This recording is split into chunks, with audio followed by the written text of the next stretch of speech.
On Christmas, my parents officially disowned me. We're removing you from the will. I smiled and 2 days later cut off their electricity because all the bills were in my name. Christmas dinner was almost over when my father stood up, wine glass in hand, and made his announcement. Before we clear the table, there's something your mother and I need to tell you. He looked directly at me with that cold stare I'd known my whole life. We've decided to remove you from the will. Effective immediately. My mother nodded. It's for the best, really.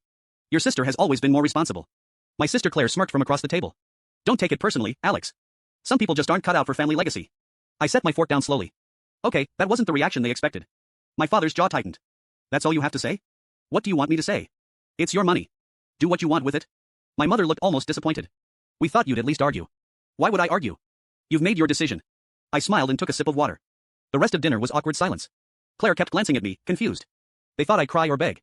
Instead, I helped clear dishes, thanked them for dinner, and drove home. What they didn't know was that I'd been expecting something like this for years. I was never good enough. Never ambitious enough. Never Claire enough. But I had been useful in one very specific way. 5 years ago, when my parents bought their dream house, their credit was destroyed from Dad's failed business venture.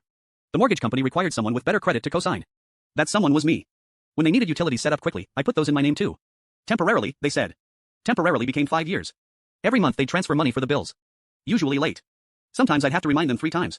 But I never switched the accounts because it was easier than dealing with their drama. Until Christmas night. I sat at my laptop and pulled up every account. Electric. Water. Gas. Internet. Security system. All in my name. All linked to that house I'd co-signed for. 2 days later, I started making calls. Yes, I'd like to disconnect service at this address. Tomorrow would be perfect. No, I'm the account holder.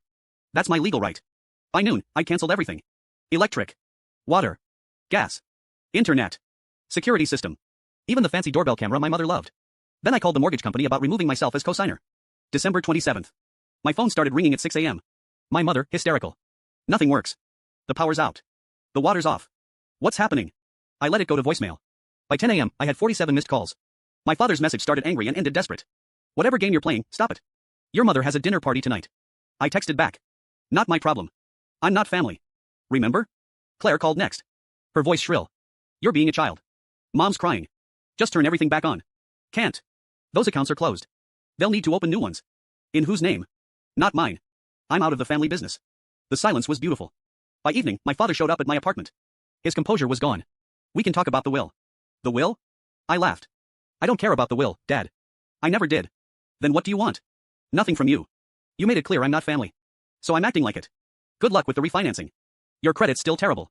I closed the door on his stunned face. They got the power back on 3 days later. Had to pay deposits on everything. The mortgage company sent them a letter about my cosigner withdrawal. Without me, they don't qualify for that house. Last I heard, they're scrambling to refinance before foreclosure starts. Claire texted yesterday. You've destroyed this family.